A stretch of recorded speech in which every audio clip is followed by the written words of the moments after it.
Assalamualaikum warahmatullahi wabarakatuh. Halo teman-teman semua dan Bapak dosen yang saya hormati. Sebelumnya perkenalkan, nama saya dari Fuas Mahmud dengan NIM 21060131, jurusan Ilmu Ekonomi, Fakultas Ekonomi, Universitas Negeri Padang.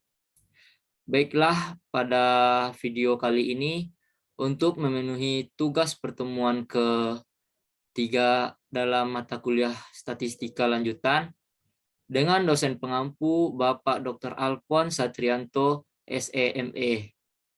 Baiklah, langsung saja saya mulai presentasinya.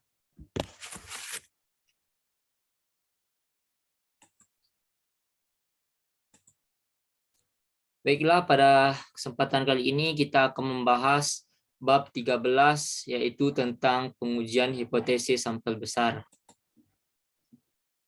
Di mana dalam pengujian hipotesis sampel besar ini kita membahas tentang pengertian teori dan kegunaan pendugaan, prosedur pengujian hipotesis, uji signifikansi, menguji hipotesis rata-rata dan proporsi sampel besar, menguji hipotesis selisih rata-rata dan proporsi sampel besar, dan yang terakhir jenis kesalahan 1 dan 2. Baiklah, yang pertama yaitu pengertian teori dan kegunaan pendugaan. Hipotesis. Hipotesis adalah suatu pernyataan mengenai nilai suatu parameter populasi yang dimaksudkan untuk pengujian dan berguna untuk pengambilan keputusan. Kemudian pengujian hipotesis. Pengujian hipotesis adalah prosedur yang didasarkan pada bukti sampel yang dipakai untuk menentukan apakah hipotesis merupakan suatu pernyataan yang wajar dan oleh karenanya tidak ditolak, atau hipotesis tersebut tidak wajar dan oleh karena itu harus ditolak. Kemudian yang kedua yaitu prosedur pengujian hipotesis. Langkah pertama dalam pengujian hipotesis yaitu merumuskan hipotesis atau hipotesis 0, H0, dan hipotesis alternatif atau H1. Kemudian langkah kedua menentukan taraf nyata, yaitu probabilitas menolak hipotesis. Yang ketiga atau langkah ketiga menentukan uji statistik dengan alat uji statistik uji Z, T, F, X kuadrat, dan lain-lain. Kemudian langkah keempat menentukan daerah keputusan atau daerah di mana hipotesis 0 diterima atau ditolak. Kemudian langkah kelima mengambil keputusan yang mana yang menerima H0 dan yang mana menolak H0 atau menerima H1. Hipotesis 0. Satu pernyataan mengenai nilai parameter populasi. Kemudian hipotesis alternatif, yaitu suatu pernyataan yang diterima jika data sampel memberikan cukup bukti bahwa hipotesis 0 adalah salah. Taraf nyata. Taraf nyata merupakan probabilitas menolak hipotesis 0 apabila hipotesis 0 tersebut adalah benar. Kemudian kita masuk menentukan uji statistik. Uji statistik yaitu suatu nilai yang diperoleh dari sampel dan digunakan untuk memutuskan apakah akan menerima atau menolak hipotesis. Yaitu nilai Z diperoleh dari rumus berikut. Z sama dengan rata-rata X dikurang nu per XS. SX. Maaf. Di mana Z merupakan nilai Z, X merupakan rata-rata hitung sampel, nu yaitu rata-rata hitung populasi, XX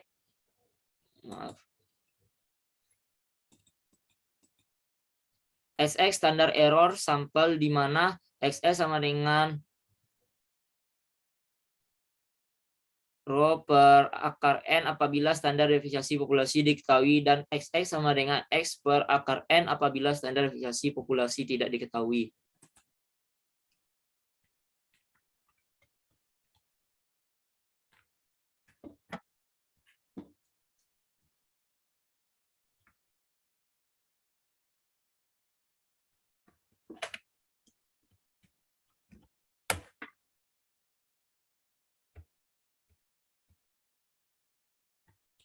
Kemudian kita masuk pada materi yang ketiga, yaitu uji signifikansi satu arah dan dua arah. Dapat kita lihat di gambar bagaimana daerah keputusan uji satu arah. Daerah tidak menolak H0. Sedangkan yang di luarnya yaitu daerah penolakan H0.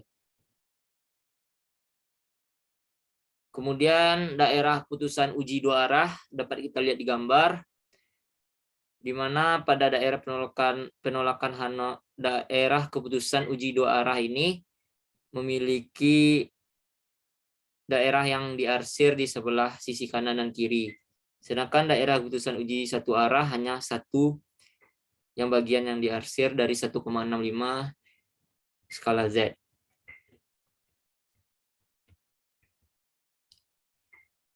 Baik, kemudian kita masuk uji signifikansi satu arah dan dua arah. Pengujian satu arah adalah daerah penolakan H0 hanya satu, yaitu terletak di ekor sebelah kanan saja atau ekor sebelah kiri saja. Karena hanya satu daerah penolakan berarti luas daerah penolakan tersebut sebesar taraf nyata yaitu alfa, dan untuk nilai kritisnya biasanya ditulis dengan Z alfa. Sedangkan pengujian dua arah adalah daerah penolakan H0 ada dua daerah, yaitu terletak di ekor sebelah kanan dan kiri. Karena mempunyai dua daerah, maka masing-masing daerah mempunyai luas setengah dari taraf nyata yang dilambangkan dengan setengah alfa. Dan nilai kritisnya biasa dilambangkan dengan Z setengah alfa. Kemudian contoh uji signifikansi menggunakan tanda lebih besar dan lebih kecil. Dapat kita lihat di layar berikut contoh dari uji signifikansinya.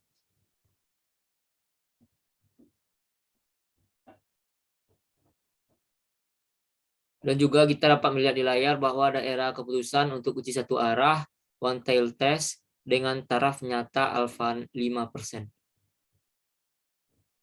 Dapat kita membedakan antara gambar A dan gambar B, di mana gambar A itu H0 yaitu new X kurang sama dari 10,5 dan H1 new X besar dari 10,5. Kemudian pada gambar B, H0 merupakan new PA kurang dari new P1 di mana besar sama dengan 0. Dan H1-nya yaitu new PA kurang new P1 kurang dari 0.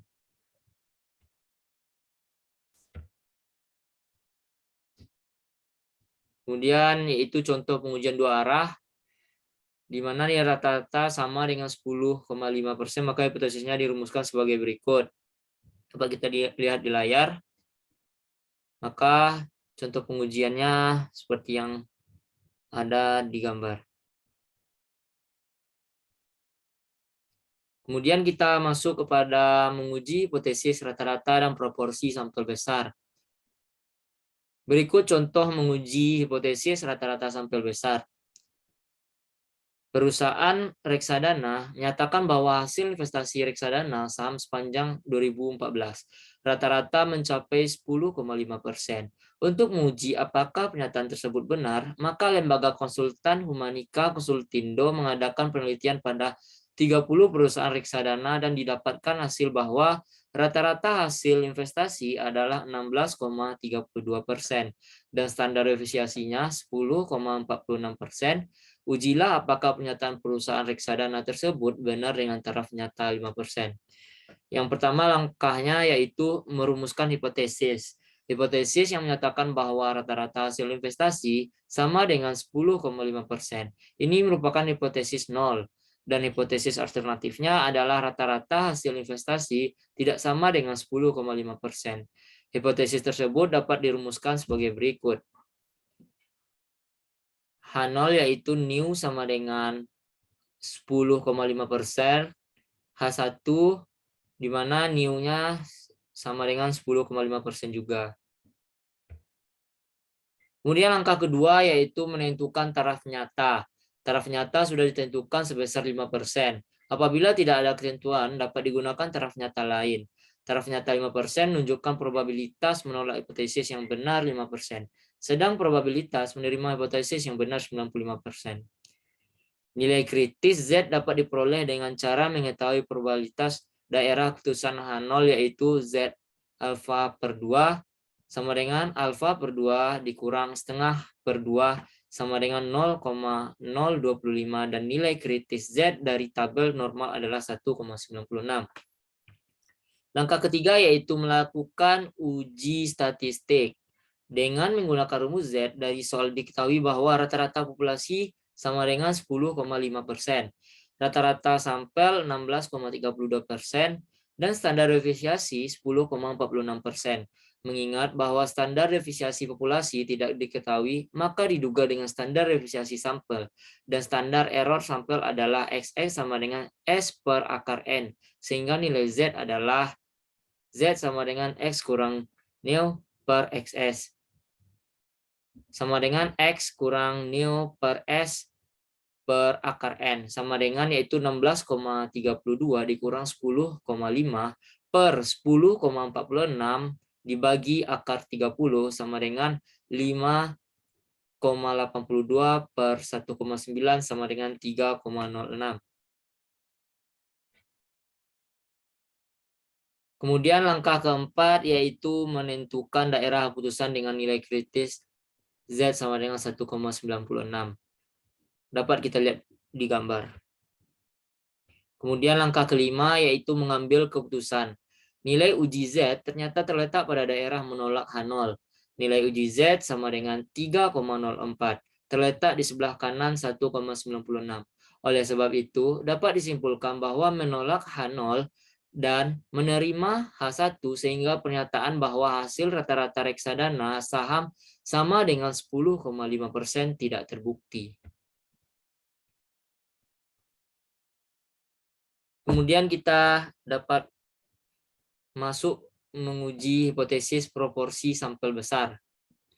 Dengan rumus Z sama dengan P kecil dikurang P besar per akar dari P besar, buka kurung 1 dikurang P besar per N. Di mana Z itu nilai uji Z, P yaitu proporsi sampel, P besar yaitu proporsi populasi, N kecil merupakan jumlah sampel. Baiklah, kita masuk ke materi yang kelima, yaitu menguji hipotesis selisih rata-rata dan proporsi sampel besar. Baik, kita akan melihat rumus standar deviasi. Distribusi sampling dari selisih rata-rata proporsi memiliki distribusi normal dan mempunyai standar deviasi sebagai berikut. Dapat kita lihat di gambar dengan rumus yang ada di layar. Baik, kemudian rumus nilai uji statistik Z. Sedangkan nilai uji statistik Z dirumuskan pada rumus yang ada di layar. Kemudian rumus standar deviasi selisih 2 sampel. Kemudian menguji hipotesis selisih proporsi sampel besar. Kemudian kita juga dapat melihat nilai uji statistik Z dirumuskan sebagai berikut yang ada di layar. Ada juga standar deviasi selisih 2 sampel. Kemudian kita lihat contoh uji satu arah selisih proporsi. Langkah pertamanya yaitu kita akan merumuskan hipotesis. Kita akan menguji pernyataan bahwa proporsi remaja atau P1 sama dengan proporsi dewasa atau P2 yang mengalami kejahatan dunia maya. Hipotesis tersebut dapat dirumuskan sebagai berikut, di mana H0 yaitu P1 kurang P2 sama dengan 0, H1 yaitu P1 dikurang P2 tidak sama dengan 5. Kemudian langkah keduanya menentukan taraf nyata. Taraf nyata sudah ditentukan sebesar 5%. Nilai kritis Z dapat diperoleh dengan cara mengetahui probabilitas daerah keputusan H0, yaitu Z alfa per 2 sama dengan 0,5 dikurang buka kurung 0,5 per 2 sama dengan 0,5 4750 dan nilai kritis Z dari tabel norma adalah 1,96. Kemudian langkah ketiga dapat kita lihat di layar.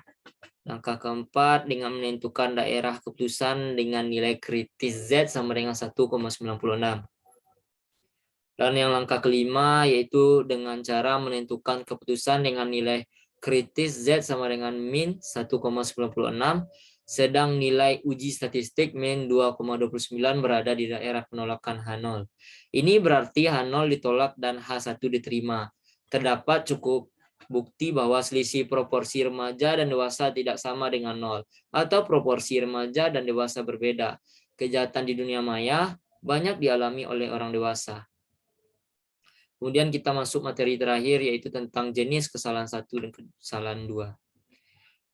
Kesalahan 1 yaitu apabila keputusan menolak H0 padahal seharusnya H0 benar. Kesalahan jenis kedua adalah apabila keputusan menerima H0 padahal seharusnya H0 salah. Dapat kita lihat di layar di mana situasi keputusan terima H0 dengan H0 benar, maka keputusan tepat 1 dikurang alfa. Jika H0 salah, kesalahan jenis 2. Kemudian pada situasi tolak H0, di mana H0 benar, yaitu kesalahan jenis 1 atau alfa, maka H0 salah, yaitu keputusan tepat. Sekian presentasi yang dapat saya sampaikan, kurang dan lebihnya saya mohon minta maaf. Wabillahi taufik wal hidayah. Wassalamualaikum warahmatullahi wabarakatuh.